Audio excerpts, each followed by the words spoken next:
Les suppléments de créatine sont très populaires parmi les athlètes et les personnes qui font de l'exercice pour améliorer la masse musculaire, les performances et la récupération. De plus en plus de preuves suggèrent également que la supplémentation en créatine produit divers effets bénéfiques chez les populations âgées et certains patients.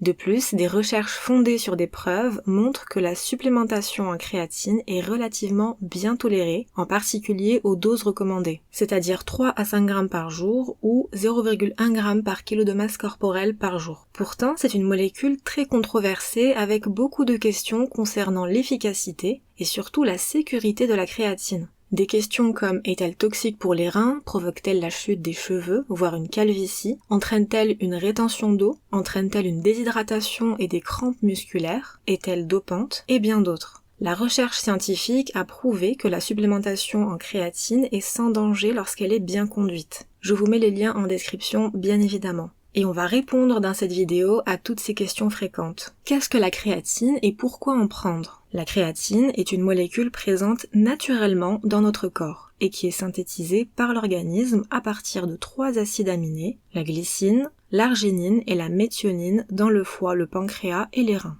On en consomme également quotidiennement sans s'en rendre compte puisqu'elle est retrouvée dans la viande, le poulet ou le saumon. Où est-ce qu'on la retrouve dans le corps ? Eh bien, elle est majoritairement présente dans les muscles et le système nerveux sous la forme de créatine phosphate ou phosphocréatine. Environ 95% de la créatine contenue dans le corps est stockée dans les muscles. Dans les muscles, une fraction de la créatine totale va se lier au phosphate. La réaction est alors catalysée par la créatine kinase et résulte en phosphocréatine. Cette phosphocréatine se lie à l'ADP pour le reconvertir en ATP, une importante source d'énergie cellulaire. Le rôle de la créatine est donc pro-énergétique, c'est-à-dire qu'elle participe à la libération d'énergie par l'ATP lors d'efforts brefs et intenses. C'est très important car elle n'est pas efficace pour améliorer les performances en sport d'endurance. L'effort doit être de courte durée. Sa fonction est également de recycler l'ADP en ATP. C'est-à-dire qu'elle donne à l'ADP un phosphate pour le transformer en ATP. À son tour, l'ATP libère un phosphate et l'énergie qui lui est liée. Sous quelle forme peut-on la trouver ? Alors la créatine est disponible en tant que complément alimentaire en gélule ou en poudre et peut même être retrouvée mélangée à d'autres substances. Il existe plusieurs formes de créatine, à savoir la créatine monohydrate, créatine anhydre, créatine citrate, créatine magnésium, etc. La créatine monohydrate est la forme de créatine la plus commune en supplémentation et c'est celle qui a servi de base à de nombreuses études. Quels sont les effets de la créatine en musculation et pourquoi certaines personnes en prennent alors qu'on en a déjà dans le corps ? La créatine agit en fait sur l'augmentation de la masse musculaire. Alors c'est une notion qui est beaucoup mise en avant par les revendeurs de créatine, comme quoi elle augmenterait la masse musculaire, mais en réalité il y a augmentation de la masse d'eau, temporaire dans le muscle. On va revenir sur la rétention d'eau par la créatine plus tard dans la vidéo. Toutefois, le travail musculaire sera plus intense et donc cela favorise l'hypertrophie musculaire. Elle agit donc sur l'augmentation de la force musculaire en potentialisant les échanges entre la créatine phosphate et l'ATP que je viens d'expliquer. Cette augmentation de la force et du nombre de répétitions effectuées par exercice entraîne une hypertrophie plus forte à court et à long terme. Pendant l'exercice, la fatigue qui devrait survenir à cause de la baisse du taux d'ATP et d'ADP est réduite puisque le recyclage de l'ATP et de l'énergie sont améliorés grâce à l'apport en créatine.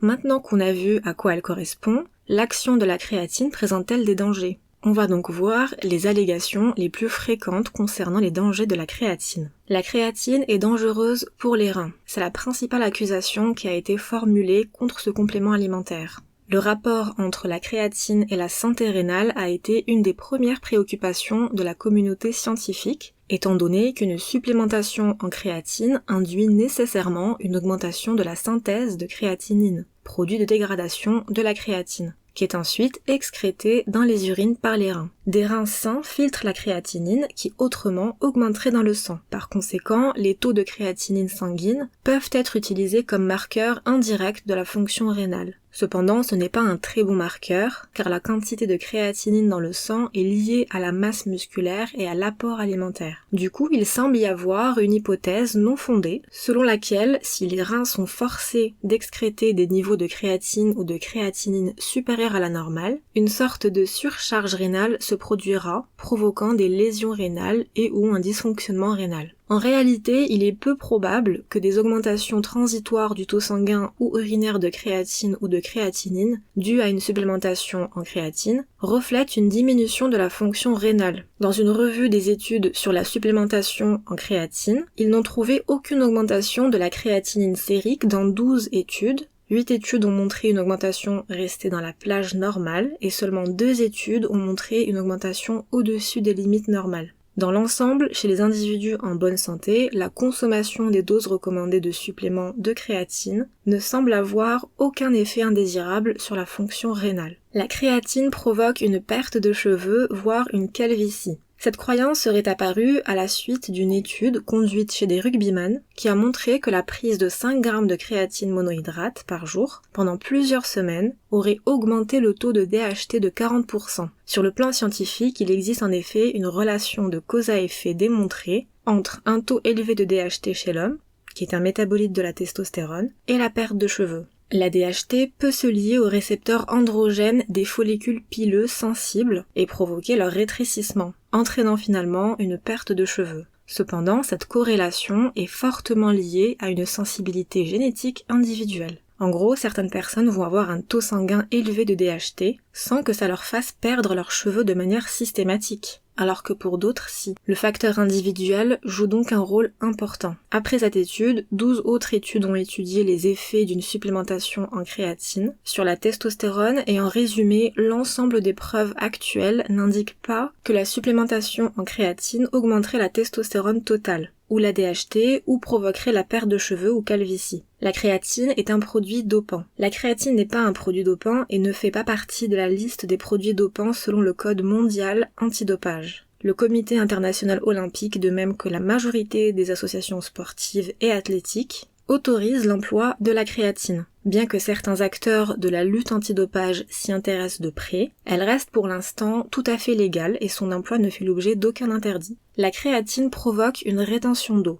Alors, il est vrai que la créatine est une substance osmotiquement active. Du coup, théoriquement, une augmentation de la créatine dans le corps devrait augmenter la rétention d'eau. La créatine est absorbée dans le muscle à partir de la circulation par un transporteur de créatine dépendant du sodium. Puisque le transporteur implique du sodium, l'eau sera également absorbée par les muscles pour aider à maintenir l'osmolalité intracellulaire, car l'eau suit le sodium. Cependant, compte tenu de l'activité des pompes sodium-potassium, il est peu probable que la concentration intracellulaire en sodium soit considérablement affectée par la supplémentation en créatine. Un équilibre va se faire automatiquement.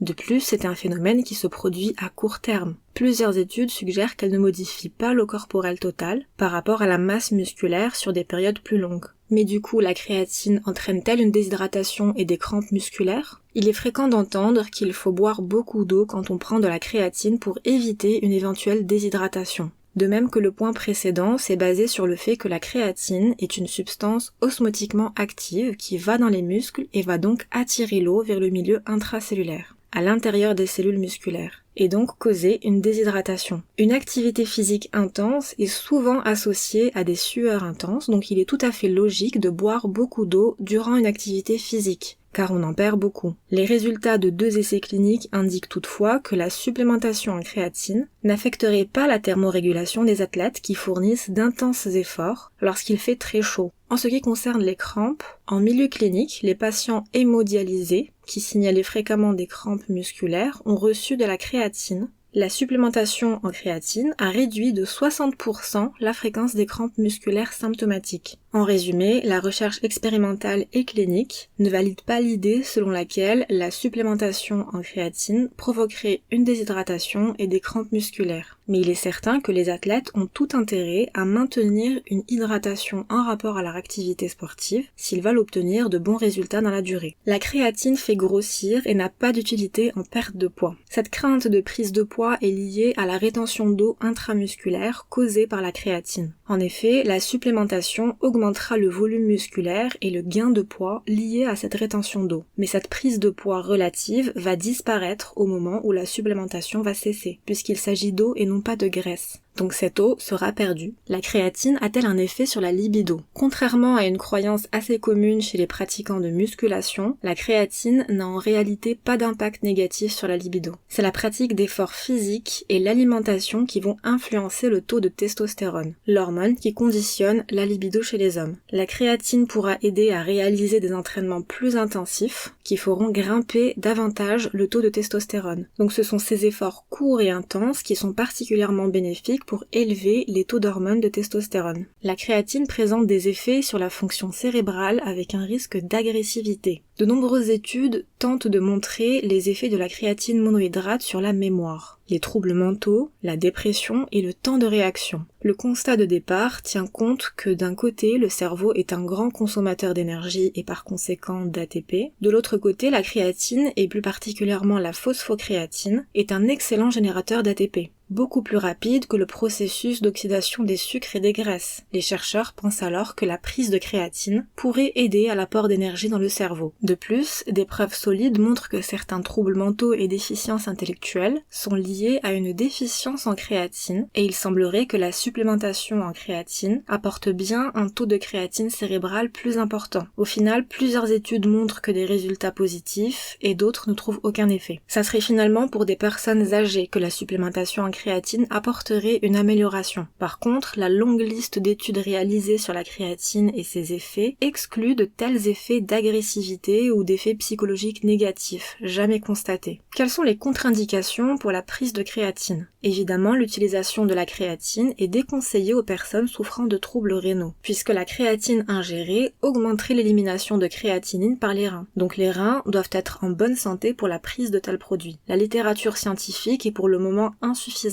dans le cadre de la santé mentale pour donner des éléments d'information scientifiquement démontrés à ce sujet. Dans le doute, il est préférable de l'éviter en cas de troubles neurologiques et de s'en remettre à son médecin. Comment prendre la créatine sans danger? D'après les recommandations, la plupart des dosages de créatine monohydrate conseillés sont de 3 à 5 grammes par jour. Il s'agit du dosage nécessaire à l'augmentation des réserves de créatine dans les muscles et le foie pour répondre aux besoins du corps. Elle peut être prise avec de l'eau ou avec des glucides entre les repas ou avec les repas. Pour donner de bons résultats, la créatine doit être prise en continu lors des jours avec une activité physique et même durant les jours de repos. Mais prendre de la créatine seule sans activité physique ne montrera pas de résultats. Il faut bien entendu l'associer à une activité physique adéquate. Voilà donc pour cette vidéo sur la créatine, j'espère qu'elle vous a plu. Dites-moi en commentaire s'il y a d'autres produits de ce type que vous aimeriez voir en vidéo. N'hésitez pas en tout cas à liker la vidéo et à vous abonner, et sur ce je vous dis à la prochaine pour une nouvelle vidéo.